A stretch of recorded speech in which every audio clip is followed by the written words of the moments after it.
Hello everyone, আমি অঙ্কিতা। আজ আমি তোমাদের সাথে আলোচনা করব 2024-এ আইডিবিআই ব্যাংকের তরফ থেকে নিয়োগ হতে চলা অ্যাসিস্ট্যান্ট ম্যানেজারের পোস্টের ওপর। এই ভিডিওর মাধ্যমে তোমরা কি জানতে পারবে? এই ভিডিওর মাধ্যমে তোমরা জানতে পারবে বয়স সীমা, যোগ্যতা, এডুকেশন কোয়ালিফিকেশন, সিলেকশন প্রসেস, পরীক্ষাটা অনলাইন হবে কি অফলাইন হবে, পরীক্ষার ডেট কবে, কতগুলো ভ্যাকেন্সিজ আছে এবং প্রত্যেকটা জিনিস, এই সমস্ত খুঁটিনাটি সমস্ত কিছুই তোমরা কিন্তু এই ভিডিওর মাধ্যমে জানতে পারবে। তাই তোমাদের বলে রাখছি, তোমরা যারা আমার চ্যানেলে নতুন তারা অবশ্যই চ্যানেলটা সাবস্ক্রাইব করে পাশে থাকা বেল আইকন প্রেস করে অল নোটিফিকেশন অন করে দাও। তো চলো আজকের যে ভিডিওর টপিক সেই টপিকে যাওয়া যাক। নোটিশটা পাবলিক হয়েছে আইডিবিআই ব্যাংকের তরফ থেকে। এখানে তোমরা দেখতেই পাচ্ছ যে কতগুলো জোন আছে। আমি কিন্তু অফিসিয়াল ওয়েবসাইটের লিঙ্ক কিন্তু ডেসক্রিপশন বক্সে তোমাদের দিয়ে দেব। এখানে দেখো তোমাদের আছে যে ভ্যাকেন্সিস, এসেনশিয়াল কোয়ালিফিকেশন কি হতে হবে, কোয়ালিফিকেশন হতে হবে, এখানে অনেক কিছু দেওয়া আছে। আমি তোমাদের সিম্পল একটা ফান্ডাতে বলে দিচ্ছি, সেটা হচ্ছে তোমাদের যে কোনো সাবজেক্টের উপর গ্র্যাজুয়েট হতে হবে। তার সাথে সাথে তোমাদের এজটা বলি, এজটা হতে হবে মিনিমাম 20 বছর, ম্যাক্সিমাম 25 বছর। Date of online test, online পরীক্ষা হবে। এখান থেকে তোমরা বুঝতেই পারছো যে তোমাদের কিন্তু কোনো রকম অফলাইন পরীক্ষা হবে না। এটা সিলেকশন প্রসেসের প্রথম কোয়ালিফাইড পরীক্ষা, সেটা হচ্ছে অনলাইন এবং পরীক্ষার ডেট হচ্ছে 17ই March 2024। Number of vacancies, total vacancies আছে 500টার ওপরে। এবার তোমাদের বলে দিই যে কতগুলো ভ্যাকেন্সিস আছে। এখানে তোমরা দেখতেই পাচ্ছ ইউআর অর্থাৎ জেনারেলদের আছে 203টা সিট, এসসিদের আছে 75টা, এসটিদের আছে 37টা, ইডব্লিউএস ক্যান্ডিডেটদের আছে 50টা, ওবিসিদের 135টা, পিডব্লিউডির আছে 6566। এবার তোমরা এইগুলো যদি যোগ করো তাহলে আমি যোগ করে দেখেছিলাম যে 522 হচ্ছে। তাই জন্যই কিন্তু এখানে 500-র পরে একটা সিম্বল দিয়ে আছে যে 500 মোটামুটি আছে এই সিট। আচ্ছা, এটা গেল। এরপর তোমাদের যেটা বলবো সেটা হচ্ছে যে অনলাইন রেজিস্ট্রেশন কবে থেকে স্টার্ট হবে, কতদিন চলবে, কত কি ফিস লাগছে, সব কিছু এখানে দেখো। তোমরা দেখতে পাচ্ছ online registration for submission of online অ্যাপ্লিকেশনটাও তোমাদের অনলাইন করতে হবে, যেটা স্টার্ট হবে ফেব্রুয়ারির 12 তারিখ থেকে আর লাস্ট ডেট হচ্ছে 26 তারিখ 2024। এখানে কিন্তু অনলাইনে মানে পেমেন্ট যেটা করতে হবে সেটা এখানে দেওয়া নেই, করতে হবে অনলাইন মোডে। আর পরীক্ষাটা আছে 17 তারিখ 2024-এ। এখানে তোমাদের বলে দিই যে কত কি পেমেন্ট করতে হবে। পেমেন্ট করতে হবে 1000 টাকা। আর যারা ওবিসি ক্যান্ডিডেট মানে যাদের হচ্ছে, এখানে একটু বলে দিই, তোমাদের ফিস পেমেন্ট আছে 200 টাকা হচ্ছে এসসি এসটি আর পিডব্লিউডি ক্যান্ডিডেটদের। আর যারা এসসি এসটি আর পিডব্লিউডি ক্যান্ডিডেট বাদে যারা যে স্টুডেন্ট আছে তাদের হচ্ছে 1000 টাকা করে। এটা আমি তোমাদের বলে দিলাম।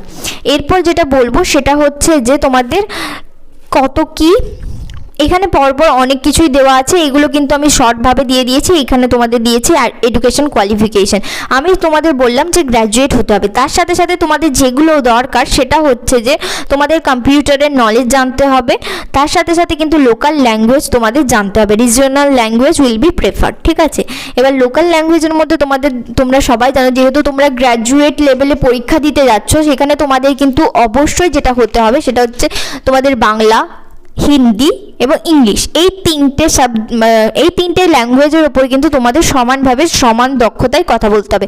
যদি তোমাদের কারোর সিলেকশন হয়ে যায়, মানে তোমরা অনেকেই, কারোর না অনেকেরই হবে। এবার তোমরা যদি তোমাদের ইন্টারভিউতে গিয়ে তোমাদের যদি বলে যে নিজেদের সম্পর্কে বলতে, সেখানে তো আর তোমরা বাংলাতে বলতে যাবে না, সেখানে তোমাদের ইংলিশ বলতেই হবে। তো সেই রকমভাবে ইংলিশ, হিন্দি, বাংলা এই তিনটে সাবজেক্ট কিন্তু কম্পালসারি জেনে রাখতেই হয়।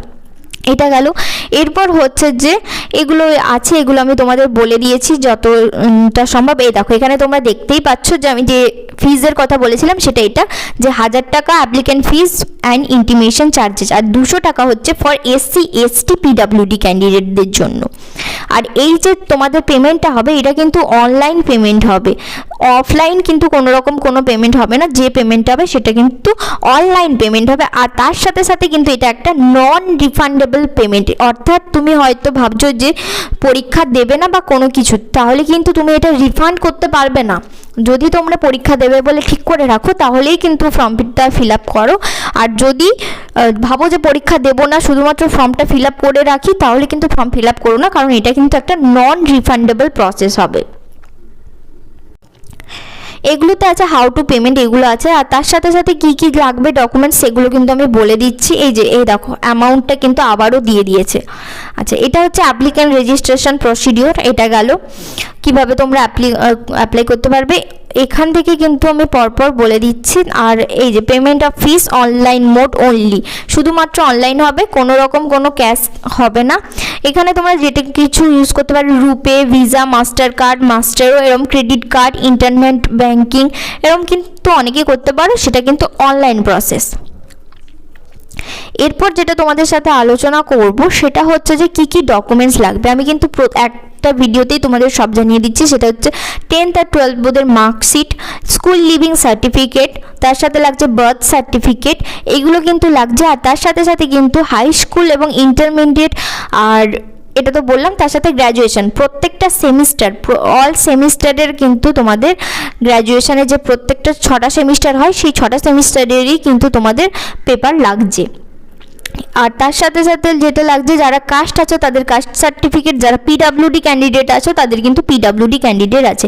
আর যদি তোমাদের কোথাও কোনো ওয়ার্ক এক্সপিরিয়েন্স থেকে থাকে তাহলে কিন্তু ওয়ার্ক এক্সপিরিয়েন্স এর একটা লেটার দেয়, যেখানে যেই কোম্পানিতে বা যেখানে তুমি কাজ করছো সেখান থেকে কিন্তু একটা ওয়ার্ক এক্সপিরিয়েন্সের লেটার দেয়, সেটা লাগছে। আর 2 কপি ফটো। তার সাথে সাথে যেগুলো নেসেসারি, যেমন প্যান কার্ড, আধার কার্ড, ভোটার আইডি, এগুলো কিন্তু দরকার, এগুলোও লাগছে। এবার তোমাদের বলবো সেটা হচ্ছে যে সিলেকশন প্রসেস কিভাবে হবে। এক তো বললাম যে অনলাইন প্রসেস হবে, মানে অনলাইনে তোমাদের পরীক্ষা হবে, আর তার সাথে সাথে যেটা হবে সেটা হচ্ছে তোমাদের একটা ইন্টারভিউ হবে। এবার অনলাইনে পরীক্ষায় তোমাদের কি কি সাবজেক্ট আছে দেখে নাও। এই হচ্ছে সাবজেক্ট, টোটাল নাম্বার হচ্ছে তোমাদের 200 নাম্বার, টোটাল মার্কস 200, কোয়েশ্চেন হবে 200, আর টাইম থাকছে 2 ঘন্টা। অর্থাৎ প্রত্যেকটা কোয়েশ্চেনই কিন্তু তোমাদের এমসিকিউ টাইপ কোয়েশ্চেন থাকছে। লজিক্যাল রিজনিং, ডাটা অ্যানালাইসিস এবং ইন্টারপ্রিটেশন থেকে আছে 60 নাম্বার, ইংলিশ থেকে পাবে 40, কোয়ান্টিটেটিভ অ্যাপটিটিউড থেকে 40 এবং জেনারেল ইকোনমিক ব্যাংকিং অ্যাওয়ারনেস থেকে হচ্ছে 60। এইভাবে কিন্তু 200টা কোয়েশ্চেনের 200 নাম্বারের হচ্ছে 200টা কোয়েশ্চেন 200 নাম্বার, বা টাইম তোমরা পাচ্ছ কিন্তু 120 মিনিট, অর্থাৎ 2 ঘন্টা।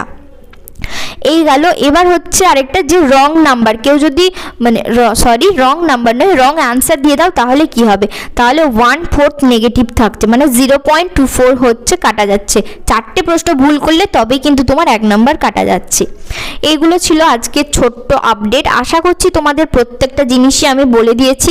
যদি বুঝতে অসুবিধে হয় তাহলে কিন্তু অবশ্যই আমাকে কমেন্ট করবে। তার সাথে সাথে ভিডিওটা কি করবে, ভিডিওটা যেহেতু আমি তোমাদের সব কিছুই বলে দিলাম, ভিডিওটা ভালো লাগলে অবশ্যই লাইক করবে, আর তার সাথে সাথে চ্যানেলটা সাবস্ক্রাইব করে পাশে থেকে বেল আইকন প্রেস করে অল নোটিফিকেশন অন করে দেবে। দেখা হচ্ছে তোমাদের সাথে খুব শীঘ্রই নেক্সট একটা ভিডিওতে।